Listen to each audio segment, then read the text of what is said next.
Saludos amigas, amigos, ustedes sintonizan Acento TV y este es su espacio de entrevistas y comentarios a partir de ahora. Continuando con esta nueva serie que hemos empezado con el licenciado Damián Arias Matos, general retirado, abogado, periodista y un hombre que domina bien el análisis internacional. Hablando de geopolítica, en la primera parte ustedes vieron que fue una especie de introducción sobre los diversos conceptos que reúne la palabra geopolítica. Hoy vamos a hablar de las grandes potencias. En un segmento del tiempo, usted me dirá. Bueno, hay que ver algunos antecedentes de la conformación del Estado-Nación y cómo ese concepto Estado-Nación que surge en 1814-1815 en el Congreso de Viena, donde se establece una especie de equilibrio de poder. Fíjese que 1815 es previo a la Declaración Americana de la Doctrina Monroe de 1823. Pero antes de eso, en suelo europeo, fíjese, no se está tomando en cuenta Asia, ni se está tomando en cuenta Estados Unidos, sino en suelo europeo. Se da la Paz de Westfalia, 1638, que la componen dos tratados, el Tratado de Mundsburg y el Tratado de Osnabrück. Kissinger, en orden mundial, que lo terminó, según él dice aquí en Punta Cana, él relata que se utilizaba un sistema entre los que estaban negociando, un caso muy especial, de mensajería a caballo, porque estaban ambas delegaciones separadas por unos 60 kilómetros. Entonces mandaban una nota de lo que sea las propuestas y esto le mandaban una ayuda a memoria, a caballo, porque entonces, no había internet ni nada de eso. ¿Qué elemento fundamental tuvo la Paz de Westfalia? ¿Qué rompeolas? ¿Qué parteaguas? Bueno, que de ahí en adelante deja de perseguirse la persona por su credo. Es decir, se podía ser protestante, ya la reforma protestante se había efectuado en 1517, estamos hablando de 1638, o se podía ser católico estando bajo el mando y la influencia del Vaticano. Pero si nos rodamos un poco a 1815, ahí termina 1815 el debut y despedida de Napoleón, su gloria entre 1805 y 1815. El Congreso de Viena es para conformar, vamos a hacer unas cuantas Estado-Nación, que es un concepto nuevo para la época, 1815. Fíjese que hay estados que surgen tardíamente. ¿Por qué? Porque, ¿qué era lo que había antes y todavía quedan monarquías? Pero habría que hacer una especie de repúblicas. Y ahí yo tengo un comentario en torno a que esa idea, por decirlo así, la teoría, la ortodoxia, la exégesis de la democracia que surge en Grecia, pero se manda a guardar muchísimos siglos y la República Americana es la que la establece ya en 1776, ¿entiendes? Aunque es como dice el Paul Johnson, el literario británico, eso se pensó en Europa, pero el primer ensayo práctico se hace en Estados Unidos, en las tierras americanas. Y por eso es que Alexis de Tocqueville, que era francés, quedó impresionado y escribió su famoso libro La democracia en América. Es decir, lo que ellos querían hacer y no lo habían hecho, se hizo en Estados Unidos. ¿Qué pasó? Que se buscó hacer un ensayo nuevo de una gran nación, de una gran potencia, un modelo imperial pero democrático. Pero fíjese que los padres fundadores, entre lo que sobresale Jefferson como el más agudo, el más pensante, esos padres fundadores eran esclavistas. ¿Por qué? Y ellos lo admiten. Porque ese era el modo de producción, porque no se había establecido todavía el maquinismo, la revolución industrial que comienza en Inglaterra. Fíjense que hay una alineación histórica y estratégica entre el Imperio Británico y Estados Unidos. Cuando iban a atacar a Irak después de los atentados de las Torres Gemelas, yo no dudé en pensar que el Imperio Británico, que el Reino Unido, que Inglaterra se iba a alinear con el gobierno de Estados Unidos. Es decir, 1815 es un parteaguas en el Congreso de Viena para la creación del Estado-Nación tal como lo hemos visto. Y que ahora, siglo XXI, se está apostando a liquidar el Estado-Nación tal como lo hemos visto. Pero bueno, en los hechos se ha transformado. Sí, se transforma. Porque el mismo Estados Unidos, a decir de varios de sus estudiosos, ni siquiera se puede decir que es un un Estado-nación como tal. Hoy día es una transnación. Porque si usted se pone a ver, yo creo que tiene casi más militares fuera que adentro, en base y cosas apostadas. Exacto. Y no dudemos que cualquier año de esto se establezca una base en la Luna, en un satélite de Júpiter. Y tienen 150 años de agresión imperial, mínimo. Bueno, aquí en América, por ejemplo, exceptuando yo creo Canadá, a todos los demás países en un momento dado los ha invadido. O le ha parado un portaaviones, esas cosas. Haití 2 veces, a nosotros. A nosotros no, 3 veces, en 3 ocasiones. Y así por el estilo. Es decir, que se conformó el Estado-nación y de ahí surge, por ejemplo, Italia, donde menciona a Garibaldi como el gran conformador, pero un hombre que fortalece mucho el Estado-nación. Porque el problema es que los malos de la historia son los que hacen muchas veces los grandes cambios. Y ahí surge... Pero no quiere decir que los cambios sean buenos o malos. Eso depende de cómo se vea. Benito Mussolini, por ejemplo. Pero antes está Garibaldi, porque pasaba en Alemania, había, y estuve en Francia, incluso hay una serie que estuve viendo de Netflix que se llama Versalles, que es maravillosa. Cómo había pugnas entre algunos duques, eran pequeñas islas de Eso poder. fue Europa, sí, porque eran muchísimos pueblos distintos dentro de una demarcación. Italia lo sufrió sí, Alemania. Sí. Fíjese que Polonia es uno de los países más divididos, que ha sido más ocupado y dividido. Y miren España, que ahora entonces los vascos quieren una cosa, los pero España tuvo una unificación, si se quiere, temprana, porque cuando se hacen las bodas entre los reyes católicos, Fernando e Isabel, era una forma de dejar el espacio que le corresponde a Portugal y conformar el imperio. Fíjense que ellos dicen, ¿cómo dicen?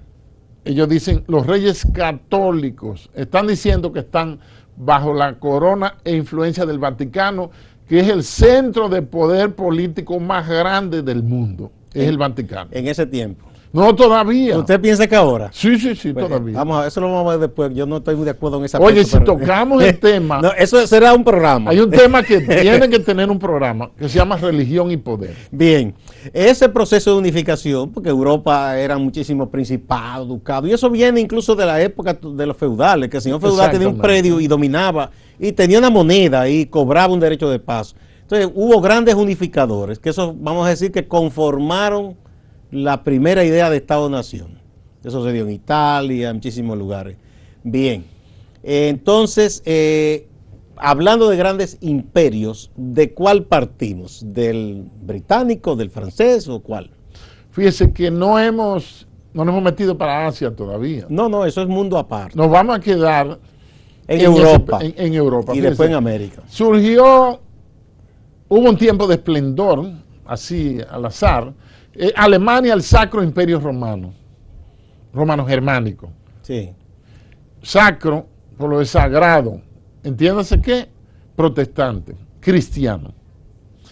En Francia hubo la dinastía de los Luises, mayormente Luis XIV, que le da un esplendor tremendo, Luis XV promedio, y Luis XVI es el hombre que es depuesto por la revolución burguesa, la revolución francesa que comienza en 1789, donde surge, salvadas las distancias, el primer documento democrático más trascendente en muchos siglos. No estoy borrando la democracia ateniense, por supuesto, siglo IV antes de Jesucristo, sino cuando se dan las declaraciones de los derechos del hombre y el ciudadano. Dice universal, pero no fueron universal. Como la de Estados Unidos no era verdad que era para todo el mundo. Porque, we the people. Esa constitución es muy bonita, pero los indios americanos y los negros eran esclavos. No entraron en esa declaración, porque la revolución burguesa o francesa lo que trajo fue muerte, no trajo libertad. El tema libertad es guardado por más de 100 años. O sea, aquello de liberté, fraternité, igualité, no era así. No, porque por ejemplo, pero vamos la a poner mujer no entró. Un puntito aquí, para la primera pausa y volvemos. Bien.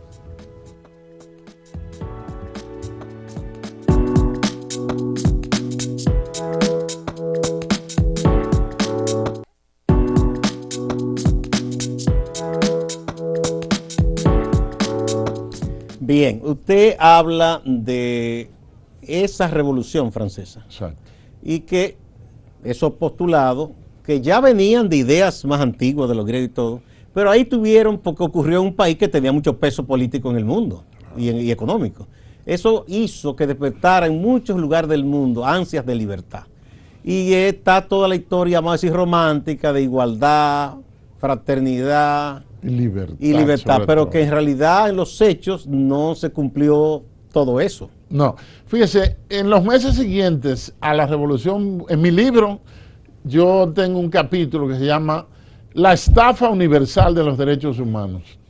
Y hago, se oye grande eso. Y hago una línea histórica de cuando se comienza a hablar de eso y cómo ahorita, 1953, encierran a Rosa Parks por no cederle el asiento a un blanco en un autobús.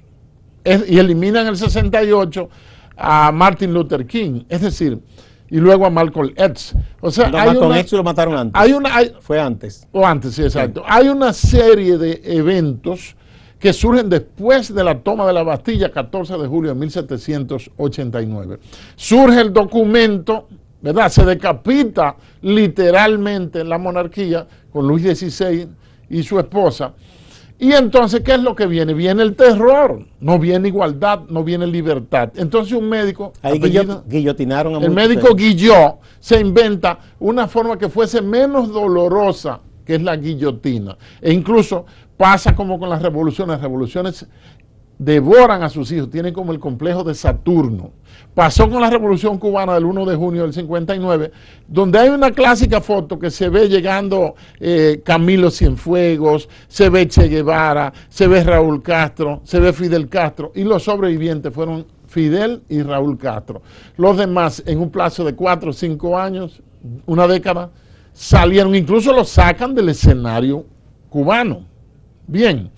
Y la revolución de octubre, que fue en noviembre, la de 1917, la de Rusia, para deponer a la dinastía del zar Nicolás II. Los Romanov. Incluso de los Romanov, incluso eliminan a toda su familia, lo eliminan. Y en cuanto a la revolución burguesa o francesa de 1789, ese documento de igualdad, libertad y fraternidad es engavetado hasta el 10 de diciembre de 1948, cuando ya creada la ONU, ya Estados Unidos había hecho la conferencia de Bretton Woods, ya habían lanzado las bombas sobre Hiroshima y Nagasaki, es decir, Estados Unidos había concluido la Segunda Guerra Mundial, fortalecido, y en ese nuevo orden mundial entonces buscan a la viuda de Franklin Delano Roosevelt, que había fallecido 18 de abril del 45, entiéndase, 12 días antes de terminar la guerra, de Hitler desaparecer del escenario. Fíjense, no dije que había muerto. ¿Usted cree que esa cosa de que hasta vivo por ahí? Es posible.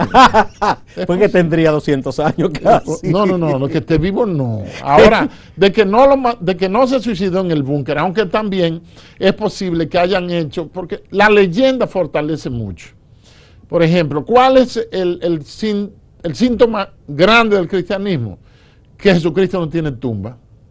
Entonces, que hubo una declaración ahora, el caso de Bin Laden hace poco, que lo había matado un comando, yo creo que lo mataron estratégicamente en el momento que era conveniente para el mal gobierno de Obama. Entonces, supuestamente matan y no aparece el cadáver, y la persona, yo digo, desaparece del escenario político. No he visto el cadáver, no tengo pruebas de que realmente murió en el búnker en el 45, y tengo mis reservas, porque poca gente, por ejemplo, vio el cadáver de Trujillo.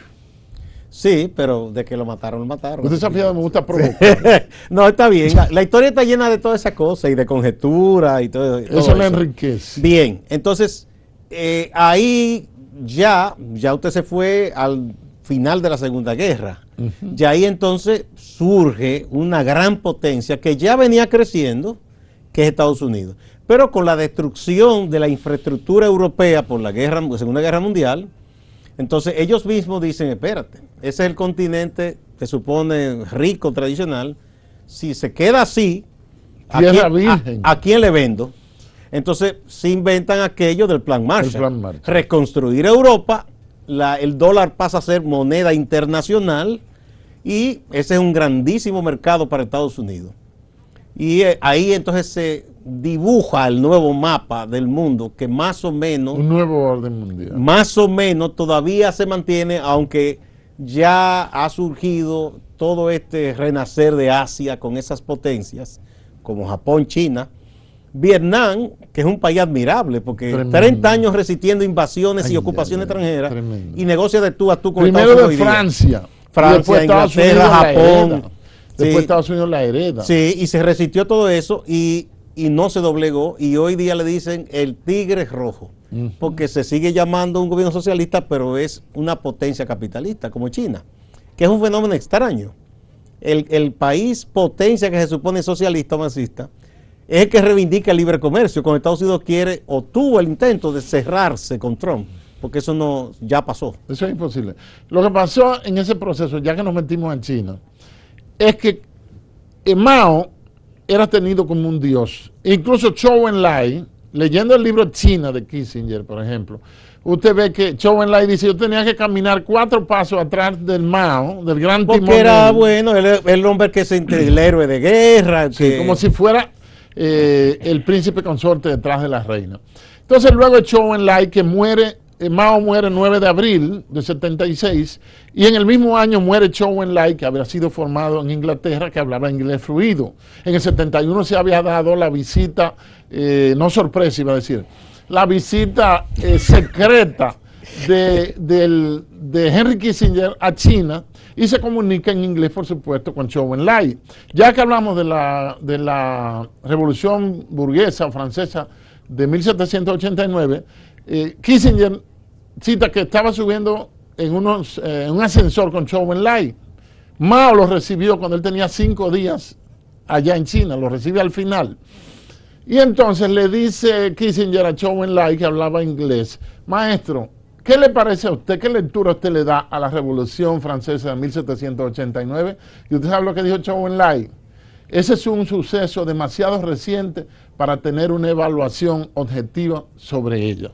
O sea, eso significa la visión china de largo plazo a un cohete que mandaron ahora que amartizó o que bajó, descendió a territorio de Marte. Le pusieron Yue Wang, que es un poeta como del siglo IV antes de Cristo, donde habla de la maravilla del cielo, de conquistar el cielo, porque China es el reino medio. Ellos sienten que están suspendidos en el aire y nosotros, los mortales, estamos aquí abajo. Bueno, ya muchos habían dicho, entre ellos, no sé si usted conoce al profesor Lister Thurow, norteamericano, asesoró a varios presidentes. ¿Profesor? Lister Thurow. Él tiene un libro fundamental que se llama Head to Head, cabeza con cabeza, que habla de los 3 grandes bloques que en el mundo estaban surgiendo. Él habla de Europa, por supuesto, habla de Estados Unidos, de aquí este hemisferio comandado por Estados Unidos, y habla de Asia. Y él decía, bueno, tecnológicamente y en asuntos de mercado es Japón, pero por su tamaño es un prodigio lo que ha hecho, un país pequeño, y en ese momento tenía casi de tú a tú, compartía el PIB con... Y la falta de territorio continental. Y de mineral y de todo. China son muchas islitas. Sí, sí, Japón. Es Japón, Sí, perdón, entonces Japón. decía que China, si hacía los cambios, iba a resurgir. Y resurgió. Y él dice, bueno, dependiendo de lo que haga Estados Unidos, que él lo critica, y era norteamericano, porque dice, nosotros debimos propiciar más el desarrollo de verdad del resto de América. No por altruismo, sino porque es como si tuviéramos otra Europa aquí cerca para venderle de todo, con capacidad de compra. Digo que tenemos un vecinos pobres que no nos pueden comprar tanto. Eso fue un error. No son mercados. Fue un error, él dice. Entonces él habla que Europa tiene una gran ventaja si logra limar las contradicciones históricas. Y habla de Asia, que dice que camina más lento pero con paso firme. A Europa yo le veo poco futuro. Vamos a la pausa y volvemos para que usted me diga de eso. Ok.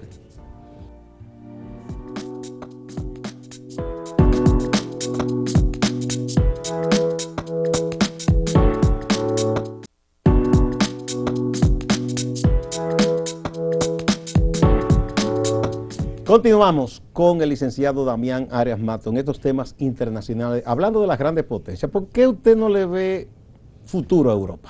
Europa es un continente museo.